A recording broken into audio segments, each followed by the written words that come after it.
joli zigzag avec des petites tours là comme ça qui nous indiquent que nous sommes bientôt arrivés à destination. Avec une très belle. C'est beau. Ouais. C'est serré par contre. Hein. Oui, c'est serré. Très très serré. Une belle épingle le truc. Ouais. Je suis très contente de ne pas conduire. Ouais. Très très contente de ne pas conduire.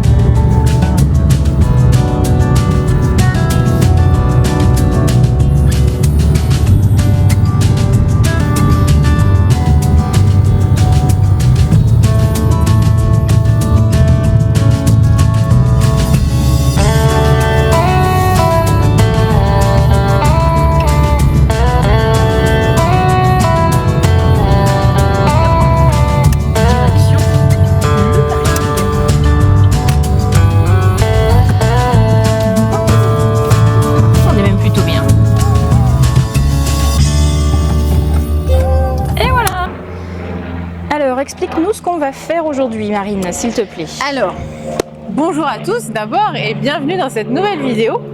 Aujourd'hui, je vous emmène à l'abbaye. Je vous emmène sur le site de l'abbaye Saint-Michel de Frigollet. Donc, on va en savoir un petit peu plus à l'intérieur. Je ne connais pas bien l'histoire de ce lieu, mais il est très ancien, hein, dans tous les cas, comme la plupart des abbayes en France, bien sûr. Là, on n'a pas grand-chose d'expliquer. Donc, ce que je vous propose, c'est de me suivre jusqu'à l'intérieur et comme ça, on va pouvoir découvrir tous les secrets de l'abbaye de Saint-Michel de Frigollet. Avec plaisir, on te suit. Alors, on a beaucoup de chance aujourd'hui. On n'est pas encore au mois de mai, bientôt. Et ben, on a très beau temps. Et ça, c'est vraiment super. Parce que c'est vrai que ces derniers temps, c'était un petit peu capricieux. On avait beaucoup de pluie, c'était pas enchanteur, quoi. Mais là, on commence à sentir le sud, là. Là, ça y est, là. Ça sent la cigale. Là, ça sent la cigale, ça sent la lavande. Je tiens à préciser que la lavande, ça fait au mois de juillet, mais bon. C'est pour imager un peu le truc. Et là, donc, nous allons visiter cette superbe abbaye. Et bon, comme ça, on pourra savoir quel âge elle a exactement.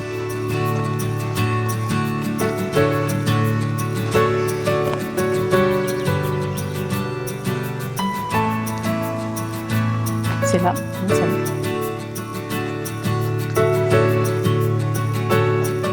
Ah, et ben voilà, on a réponse à notre question. Elle a 900 ans. En 2021, elle a fêté ses 900 ans. Eh ben, c'est pas rien quand même. Hein. Bah, quand tu vois tout à l'heure la ruine qu'on a vue, qui était pas très loin là, c'était la ruine de quoi? Quand on a pris la route là? Ouais, oui, la ruine que c'était un mausolée, c'est la ruine de... Ah, à côté de Saint-Rémy? Oui, oui. Ah oui, c'est Glanum. Voilà. Le site de Glanum, oui. Le site de Glanum. Oui, tout à fait. Avec la ruine du mausolée qui a été construit au 1er siècle après, oui, c'est ça. Après Jésus-Christ, qui est encore debout. Ça a 2000 ans ce truc. Enfin, plus de 2000 ans du coup. Tout à fait. D'ailleurs, le site de Glanum qu'on peut entreapercevoir dans ma vidéo sur Saint-Rémy de Provence. Je l'avais pas visité parce que c'est quelque chose que j'ai fait beaucoup de fois et j'estime que voilà, c'est un petit truc à faire, mais c'est vraiment, c'est beaucoup de ruines et il y a plus grand chose debout. Mais voilà, j'avais estimé que c'était peut-être pas nécessaire de la mettre dans ma vidéo. Mais voilà, c'est quand même un beau site et c'est vrai que ça fait partie aussi de l'histoire du sud de la France, surtout de la Provence. Parce que c'est là où il y avait quand même pas mal de peintres. Il y a eu Cézanne, il y a eu Vincent Van Gogh aussi. Je ne suis pas une experte en peinture, hein, mais je sais que ça a quand même été une étape où beaucoup de peintres se sont arrêtés pour dessiner et pour certains vivre une certaine partie de leur vie. Donc c'est vrai que c'est bien de prendre la voiture, d'aller un petit peu plus loin. Là par exemple, l'abbaye, on a fait quoi, 15 km, quelque chose comme ça, un petit quart d'heure de route. Ouais, c'est ça. Donc on peut combiner facilement un circuit avec Saint-Rémy, Glanum et l'abbaye Frigollet. Oui, tout à fait. Cool. C'est tout à fait faisable en une journée. Une bonne petite journée de balade. Ça fait une bonne journée, il faut se lever quand même. Hein, oui. Faut pas se lever à 11h, mais c'est faisable. Ouais. c'est vraiment un petit très pique-nique. sympa. En plus, on a trouvé un endroit assez sympa pour se poser à Saint-Rémy. Oui, Enfin voilà, ça fait une journée c'est très hyper joli. agréable. C'était à côté de l'église, un petit peu plus loin après le centre. Entre le centre et Glanum, il y a une place aux boules un peu avec une église où il y a souvent des expositions, des choses comme ça. Là, vous pouvez vous asseoir, vous pouvez pique-niquer. C'est une jolie petite place. Donc encore un petit lieu sympa à découvrir. Bonjour. Encore un petit lieu sympa à découvrir dans le coin.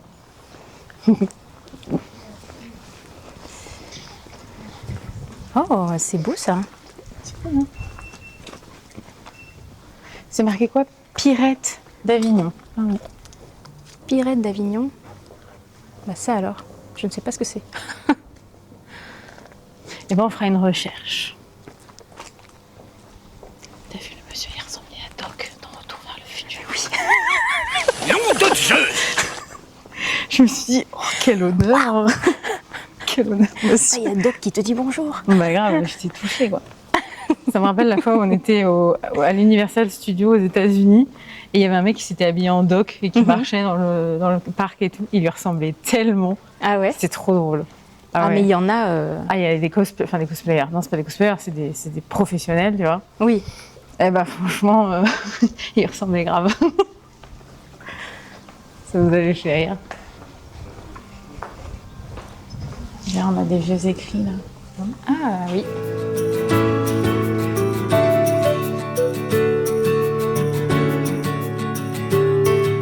Alors, je tiens à préciser qu'à Frigolet, ils n'ont pas perdu de temps, hein, parce qu'ils ne font pas que prier. Hein. Vous voyez, ils ont leur liqueur.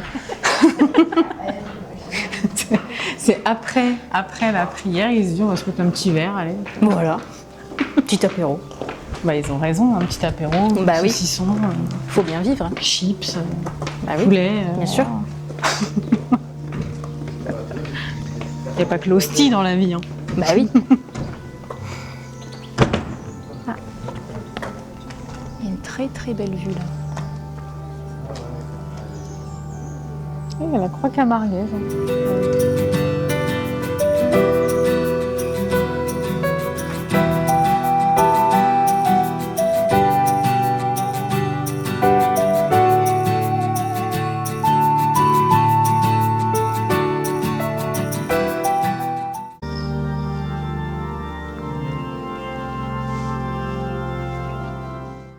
Là c'est du néo-gothique ils ont dit non? Ouais, néo-gothique, ouais.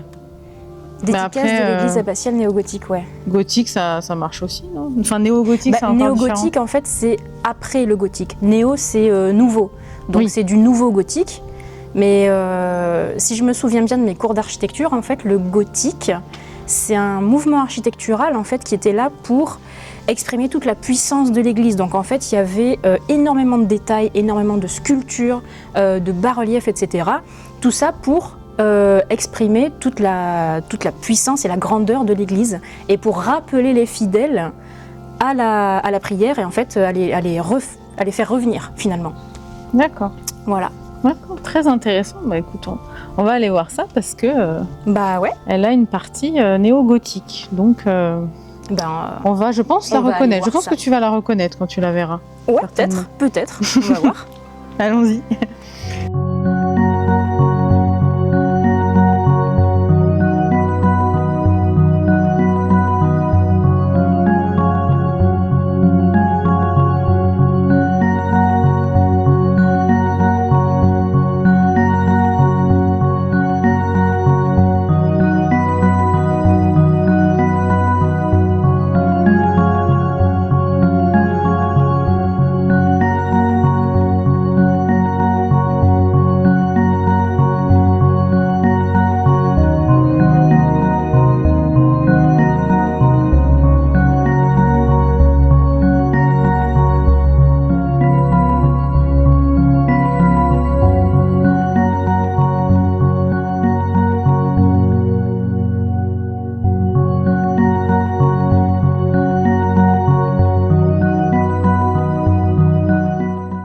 En fait, là, on a beaucoup de chance parce que c'est quelqu'un qui joue. C'est pas du tout un CD qui est diffusé. Il y a vraiment un moine qui est en train de jouer de l'orgue. Donc on le voit pas très bien parce qu'en fait, il est là-bas. Il est derrière il est derrière la corde. Mais c'est fou de se dire qu'il y a quelqu'un qui est en train de jouer en direct là. C'est vrai que c'est assez exceptionnel. Je crois que c'est la première fois de ma vie que je vois quelqu'un jouer à l'orgue. C'est trop bien.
Quand même un truc assez vertigineux, c'est que là, tu le vois que c'est peint à la main, tu vois le coup de pinceau, tu vois les régularités, le travail manuel.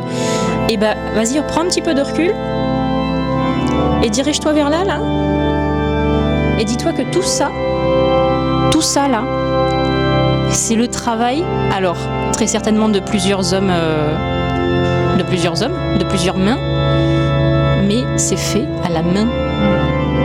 Et je trouve ça assez impressionnant parce que tu rentres dans une église, tu te dis waouh, c'est beau, mais tu te rends pas compte en fait de l'implication de tous les artisans qui ont participé à la fabrication et l'embellissement de ces lieux. C'est quand même vraiment dingue, sans parler des vitraux. Ah oui. Les vitraux aussi, je trouve qu'il y a toujours je pense qu'il y a peut-être des dizaines d'années de travail, c'est pas plus. Ouais. Il y a un sacré boulot. C'est impressionnant. Mais c'est vrai que, comme je disais tout à l'heure, on est quand même sur une église qui a encore toutes ces décorations comme ça, toutes ces peintures. La plupart, en fait, c'est effacé, c'est abîmé par le temps, c'est usé. Et là, on a quand même une très belle couleur en plus. Oui, t'as encore des belles couleurs. Après, alors forcément, t'as des endroits comme là-bas où tu vas avoir des traces d'usure, certainement quand les gens passent ou alors quand les gens touchent. Mais c'est vrai que... Et sinon, on a encore les couleurs bleu assez fort sur les... sur les voûtes, l'intérieur des voûtes. Oui. Et oui. Bonjour. Bonjour.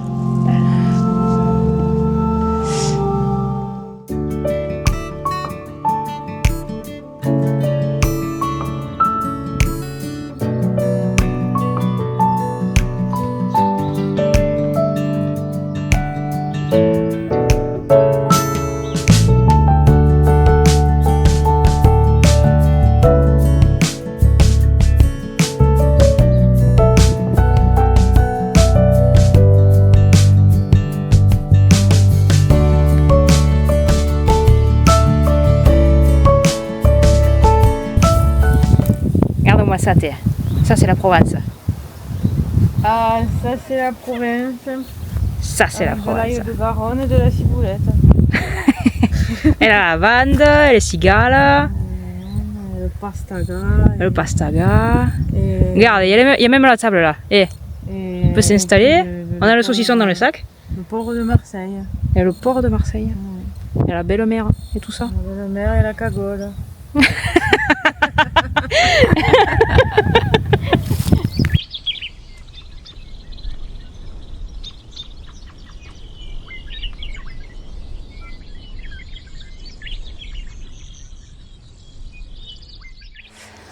Bon, c'est pas moche, hein.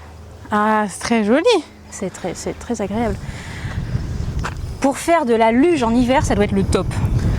Ah oui, faut-il encore qu'il y ait de la neige. Faut-il encore qu'il neige. Ça, je suis pas sûre qu'il y ait de la neige. Quoique frigolet, en principe, il y a de la neige, quoi. Nani? Oui, oui, frigo. Bravo Marie. Je me suis dit, elle va pas percuter tellement c'est nul. Si. Ah non, mais Je capte. Je pense qu'on a à peu près le même niveau. Bon, c'est bien, c'est bien.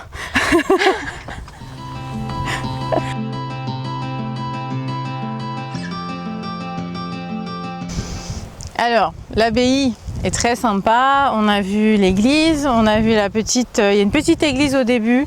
Il n'y a pas grand-chose à voir dedans, mais ça reste quand même... Ça fait partie du site. Après, c'est vrai que concrètement, ce qu'il y a vraiment à voir, c'est uniquement la grande église qui est très bien décorée, avec une belle restauration de l'ensemble. Mais après, le reste est toujours fermé. Il y a un restaurant, il y a plusieurs annexes, mais qui sont réservées souvent à des réunions ou des choses un peu particulières. Donc, l'abbaye est très jolie en elle-même sur son site global. Après, on a également un très beau paysage. Vous pouvez venir effectivement pour la vue. Mais après, le site en lui-même, c'est très court. Je pense qu'en une demi-heure, on a fait le tour à peu près.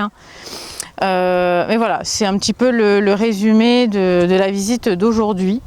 Mais cependant, qui pour moi est à faire malgré tout. Donc n'hésitez pas à aller voir l'abbaye.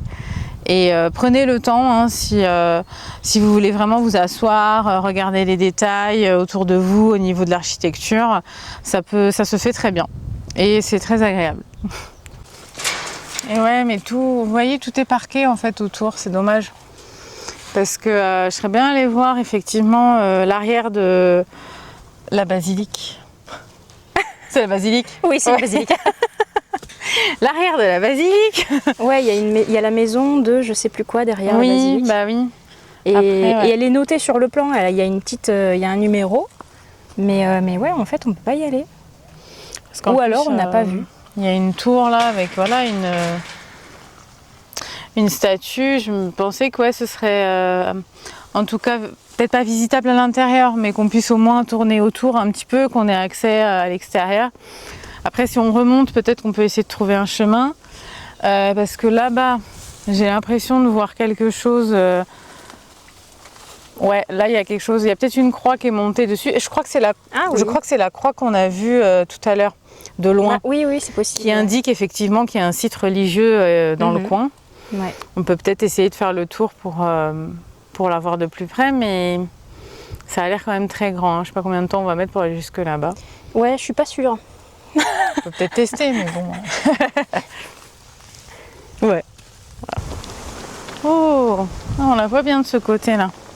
Ah, ça peut être vraiment intéressant de faire le tour. Même si on ne peut pas forcément s'approcher. Là, on la voit sous un autre aspect, sous un autre angle, plutôt.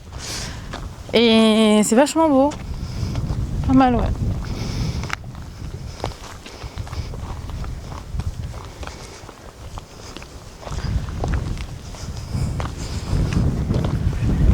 Le site est très très beau. Ouais, déjà là, on la voit mieux. Par là, là. Ah bah oui, alors voilà la fameuse maison. Juste là. Voilà.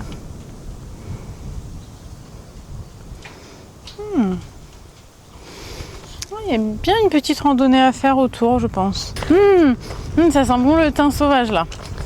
J'ai senti... Ah, je sais pas où il était, mais je l'ai senti, là. Un peu comme quand on était à Castillon, c'était un peu ce genre de nature aussi là. C'est très caillouteux, il y a beaucoup de morceaux de bois secs. ouais. Et il y a énormément de choses comme ça là, de thym sauvage et tout. Je l'ai senti, mais je le vois pas. Ah oui, je pense pas que la croix soit accessible, hein, t'as vu? Ah, mais c'est la route en fait qu'on a pris au départ, la zigzag Eh oui. là. Ok. C'est ça. Donc à mon avis, ça sert à rien qu'on fasse le tour.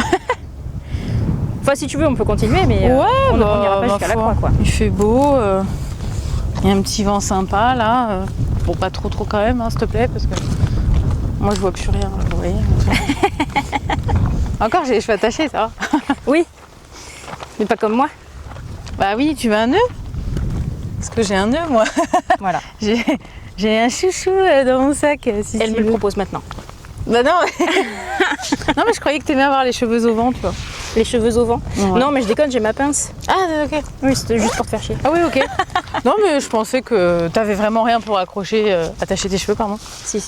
Et voilà. Ah, on a un petit pic par là.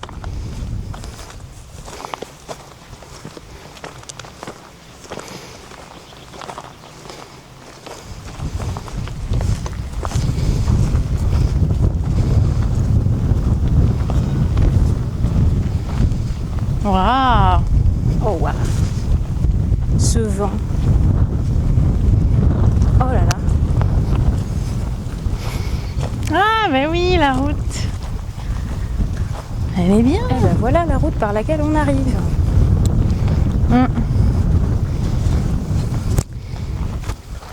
J'adore les créneaux. Les quoi? Les créneaux au bord de la route, là, Ah, les plots là. bah, c'est pas des plots, c'est des. D'accord, c'est ouais. des créneaux, quoi. Ok, ouais, c'est pas mal. Enfin, après, je sais pas si on appelle ça des créneaux aussi quand c'est en bord de route, mais je sais que sur les châteaux forts, tu vois, quand oui, les trucs bah, comme ça, bah, ça s'appelle des créneaux. D'accord, ah oui, c'est très typique. Oui, Du ça fait coup, très château, effectivement. Moi, je connais que les créneaux en voiture, quoi. Oui. Je savais pas que ça s'appelait un créneau. Mais c'est vrai que chaque truc a son nom, quoi. Bah oui, chaque pièce architecturale a son nom. Putain, il y a du vent. Mais en fait, regarde, depuis le parking, c'est largement faisable, la croix. En vérité. Le parking, il est là. Ouais, il est là-bas. Marche le parking. comme ça, ouais. Là, regarde, tu vois, là-bas, t'as l'entrée. Ouais. Là, on est rentré. Oui. On est arrivé par là, on s'est garé plus sur la droite où il y a le parking. Oui. Et ben en fait, depuis le parking, on peut marcher et aller voir plus près la croix, quoi. Parce que là, oui, on va pas descendre tout ça, traverser la route. Ouais, non, on va pas le descendre, non. On va Non. refaire le tour et puis on va regagner le parking et c'est à partir de là qu'on pourra aller par là. Allez, bah c'est parti, hein. Bah ouais, On fait le tour. faisons le tour. Alors, avant de conclure notre visite, on va aller voir la croix qui est juste là-bas, qui est juste à côté du parking. Donc en fait, elle est pas très très loin. Finalement, on a bien fait d'avoir refait le tour et de pas être descendu pour pas passer sur la route. On va aller voir s'il n'y a pas quelque chose d'indiqué. Et comme ça, on pourra conclure notre balade.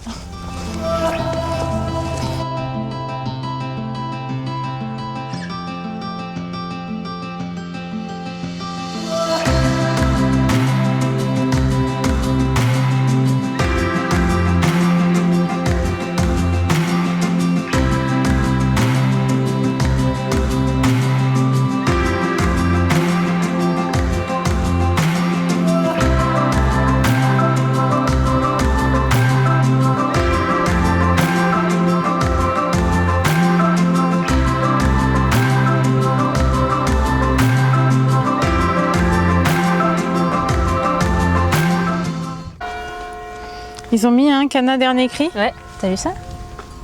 Pas mal. Ah, ça c'est de la qualité, ça. Ouais. Bah, ils sont sûrs que personne ne pourra ouvrir le portail comme ça.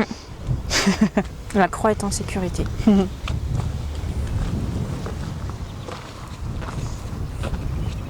Et c'est devant cette très jolie croix que cette vidéo s'achève.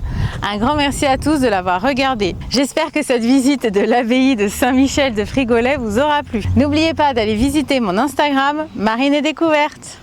Je vous souhaite à toutes et à tous une excellente journée et vous dis à très vite.